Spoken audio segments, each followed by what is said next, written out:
Invite a Budget Blinds style consultant to show you how to transform your rooms just by changing your window coverings. Canada's #1 choice for window coverings. Visit budgetblinds.ca today. This is Newcap News with Bart Pediasic.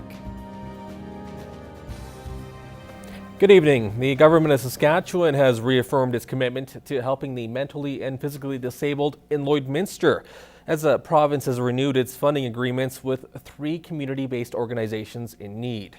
Erin Bordado has more in this report.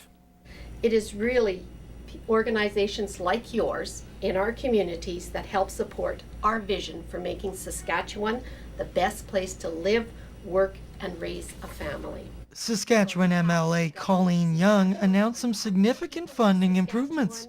As part of the province's 2015-2016 budget, 3 Lloydminster-based organizations will receive more than $500,000 in additional money. You know, it takes special people to do that kind of work in every community across this province, and we can't say enough and show our recognition and respect, and this is just one small way that we can do that. Organizations receiving the cash will be the Focus Association for Persons with Disabilities, the Lloydminster Social Action Coalition Society, and the B. Fisher Centre, which has been helping those with disabilities in Lloydminster since 1972. It's very costly to do program and services, so we appreciate the funding, especially when we don't have to dig into our other entities to support some of that. I have a really fantastic team that works here in Lloydminster.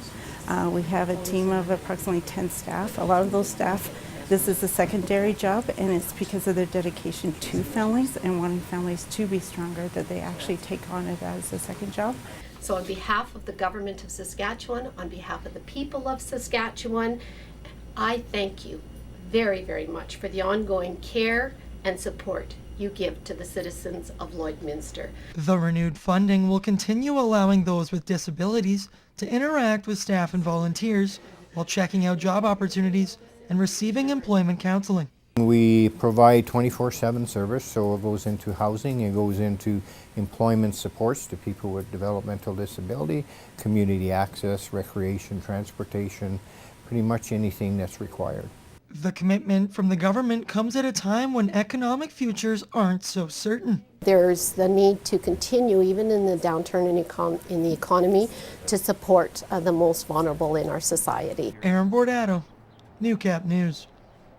RCMP are on the hunt for 2 men after a gunshot was heard coming from a home on 107th Street early in the morning on March 26th. It's reported the men entered the home and fired the shot before fleeing with a small amount of cash. Now, both suspects are described as Aboriginal males wearing black clothing, with a police sketch showing one of the suspects in a baseball hat. If you have any information, you're asked to call the Battleford's RCMP detachment at 306-446-1720 or Saskatchewan Crime Stoppers.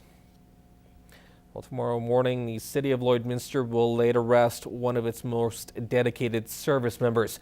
Fire Chief Todd Gustafson's public funeral service is scheduled for 10:30 at the Stockade Convention Centre. Guests are asked to arrive by 10.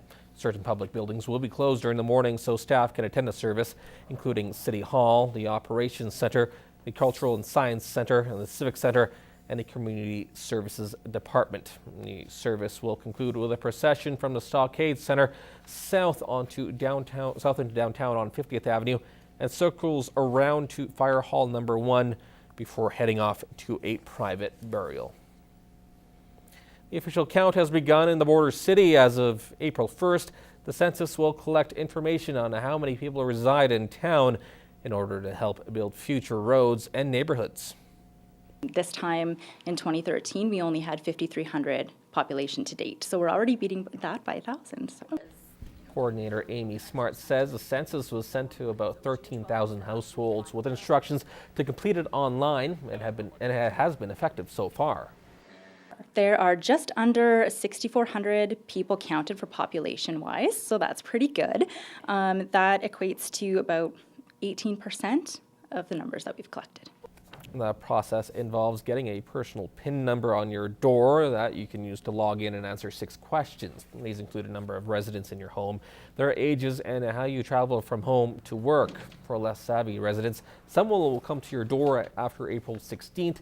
If you're not home, they will leave a note with the next time they'll visit. Smart says their focus is on the number of residents.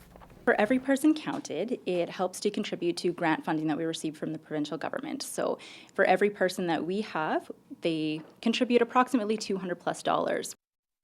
And if you've not received your PIN number by the end of the day tomorrow, you're asked to contact the city. You can access the census online at lloydminster.ca/census.